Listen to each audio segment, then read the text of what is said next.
ఎవరైనా వీడియో తీసేవాళ్ళు కొంచెం క్లారిటీగా వెడల్పుగా పెట్టింది, సైలెంట్గా ఉన్నాయి. ఈశ్వర పరమేశ్వర కరుణించరా జగదీశ్వర, శాశ్వతం మొగవేదితి విశ్వాసముంచర ఈశ్వర. ఈశ్వర పరమేశ్వర కరుణించరా జగదీశ్వర, శాశ్వతం మొగవేదితి విశ్వాసముంచర ఈశ్వర. ముందు చేసిన పాప కర్మ ఎందు పాపము ఈశ్వర, ముందుగా నీ పాద పద్మం సేవ చేసిన ఈశ్వర. ముందు చేసిన పాప కర్మ ఎందు పాపము ఈశ్వర, ముందుగా నీ పాద పద్మం సేవ చేసిన ఈశ్వర. మూడు గుణములు విడవలేక మోసపోతిని ఈశ్వర, మూడు గుణములు విడవలేక మోసపోతిని ఈశ్వర. మోసమందు ఎట్ల నేను బయటపడితిన ఈశ్వర. ఆరుగురు శత్రువులు నాపై దాడి చేస్తిరి ఈశ్వర, ఆరుగురు శత్రువుల నాపై దాడి చేస్తిరి ఈశ్వర. దాడిలో నా ఎట్ల నేను బయటపడితిన ఈశ్వర.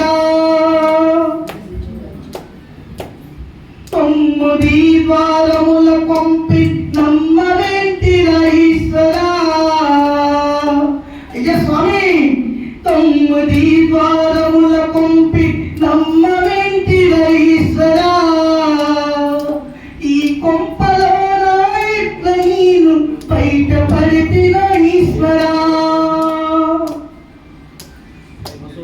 12 స్తంభాల పల్లకి ఎక్కి నేను ఊరేగా, 12 స్తంభాల పల్లకి ఎక్కి నేను ఊరేగా. శివ శివ విస్మరణ చేస్తూ నీ చెంత చేరితి ఈశ్వర. శివ శివ విస్మరణ చేస్తూ నీ చెంత చేరితి ఈశ్వర.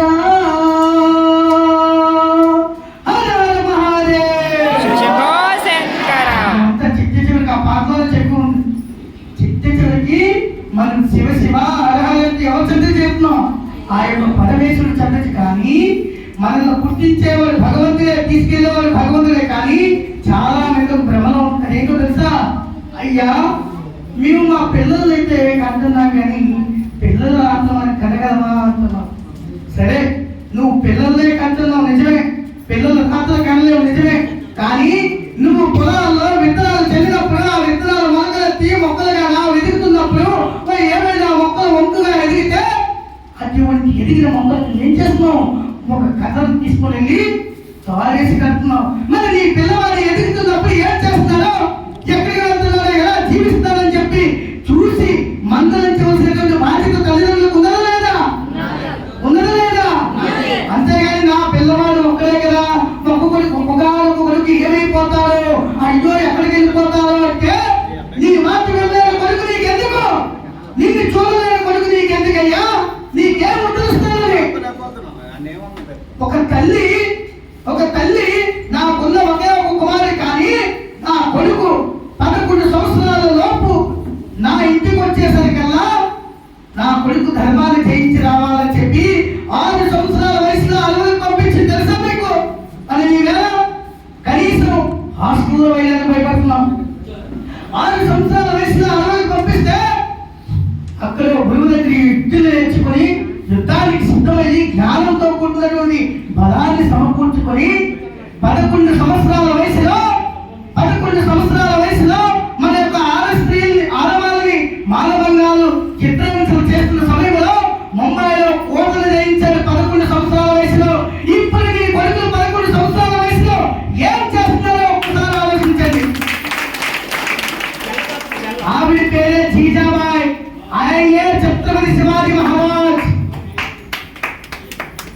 అదేవిధంగా చిల్లరగా తిరుగుతూ తను ఆడుకుంటూ పాడుకుంటూ తన వయసులో తనకు కలిగిన సమయంలో నా కొడుకు ఎలా ఉండకూడదు అని చెప్పి ఒక భావనతో ఉన్నప్పుడు పిల్లలందరినీ కూడా టీచర్ స్కూల్లో అడుగుతుంటారు, అబ్బాయి నువ్వేమవుతావంటే నేను డాక్టర్ అవుతాను, నేను యాక్టర్ అవుతాను, నేను ఇది అవుతాను అదవుతాను అని చెప్తూ ఉంటారు పిల్లలందరూ కూడా.